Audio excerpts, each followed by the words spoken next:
Hello and welcome to our study of Ezekiel. We're in chapter 37. Let's jump right in.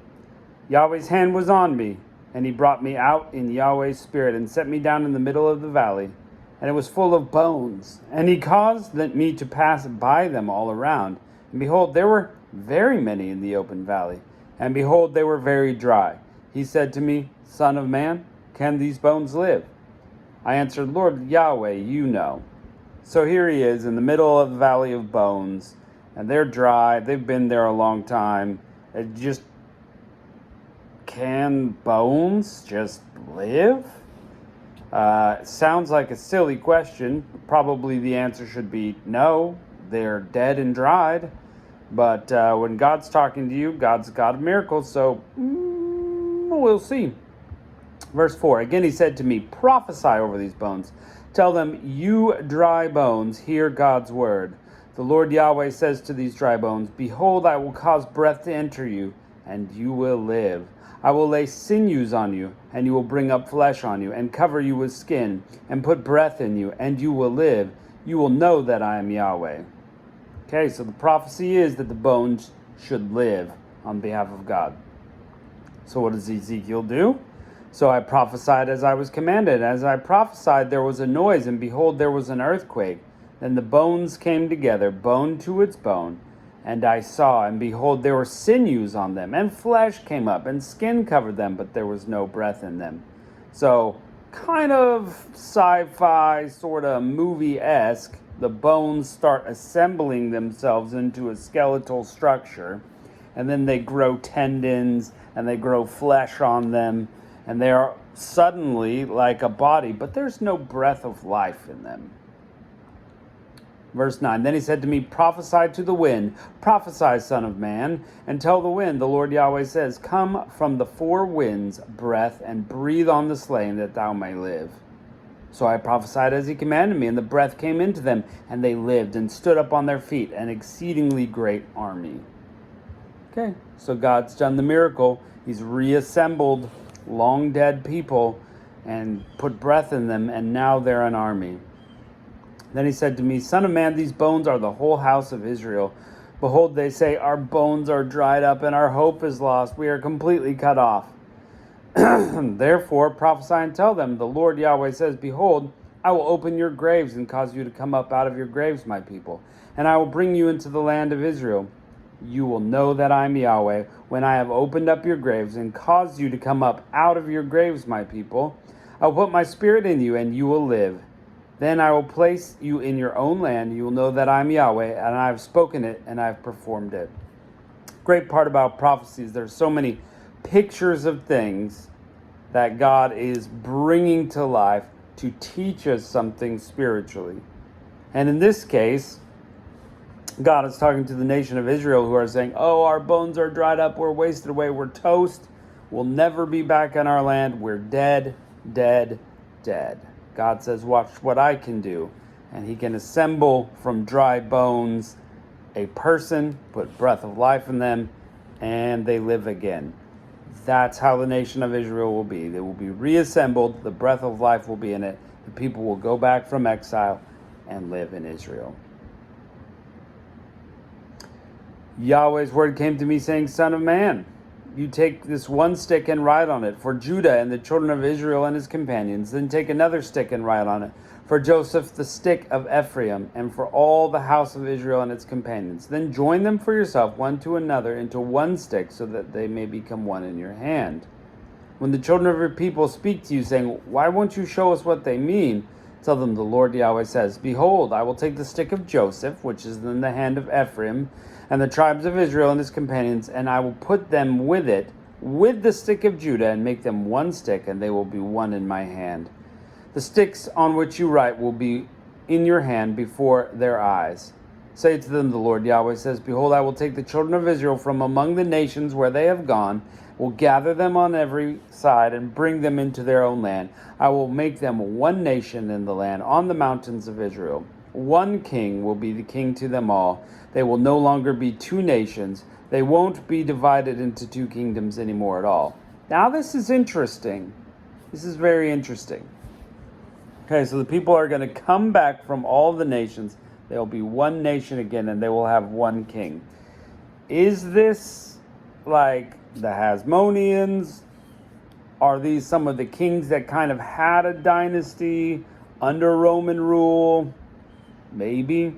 Is this the future where Jesus Christ reigns on the throne as king? Well, definitely it will happen then. So, will it have happened twice? We know that they came back together and they, were brought from the various places. They did have Samaria and Israel as kind of two separate places, so maybe this doesn't quite fit there. Someday it will come true where it's one nation. It's just very interesting. Prophecy is tricky. Anyone who says, I've got prophecy 100% figured out, be cautious. Be cautious. Verse 23, they won't defile themselves any more with their idols, nor with detestable things, nor with any of their transgressions, but I will save them out of their dwelling places in which they've sinned, and will cleanse them, so they will be my people, and I will be their God. My servant David will be king over them. They will all have one shepherd. They will all walk in my ordinances and observe my statutes and do them. They will dwell in the land that I've given Jacob my servant, in which your fathers lived. They will dwell therein, they and their children. Okay, so I guess, sorry to stop mid-sentence there, but the people we're starting to get an answer here as to the more futuristic fulfillment of this, I guess. They're going to come back. They're going to be one nation. They're rejecting idols and detestable things, and he's going to save them. And my servant David will rule over them. Well, who is the servant David of the future? Jesus. Is literally David going to come back? His line is going to come back. A king forever. Jesus Christ will rule over them. They will have one shepherd. They will walk in my ordinances and observe my statutes. Verse 25, they will dwell in the land that I've given to Jacob my servant, in which your fathers lived. They will dwell therein, they and their children and their children's children, forever. So here's how we know for sure that this has not happened yet. Because when they came back from exile, they did not dwell in that land forever. It became a different land. The kingship went away. David, my servant, will be their prince forever. He hasn't come yet. So this is a future. Again, gotta be careful. Gotta be careful with prophecy. I mean, it seems to point towards the servant David being prince forever, them being in the land forever. And it's a new covenant. Sounds like Jesus. And here's where the Israelites and the Jews struggled with prophecy. This is the Messiah they were looking for. When Jesus showed up and didn't do this, well, how could he be the Messiah? Well, we know from the story that Jesus came and was the suffering servant, as Isaiah said. But he will also be the conquering king later because he's coming back. And if he has come twice, why can't he do the first one the first time and the second one the second time and still fulfill both? He sure can. But they were looking for him to fulfill the first time that he was here, all of it. And that was their difficulty. Moreover, I will make a covenant of peace with them. It will be an everlasting covenant. I will place them, multiply them, and will set my sanctuary among them forevermore.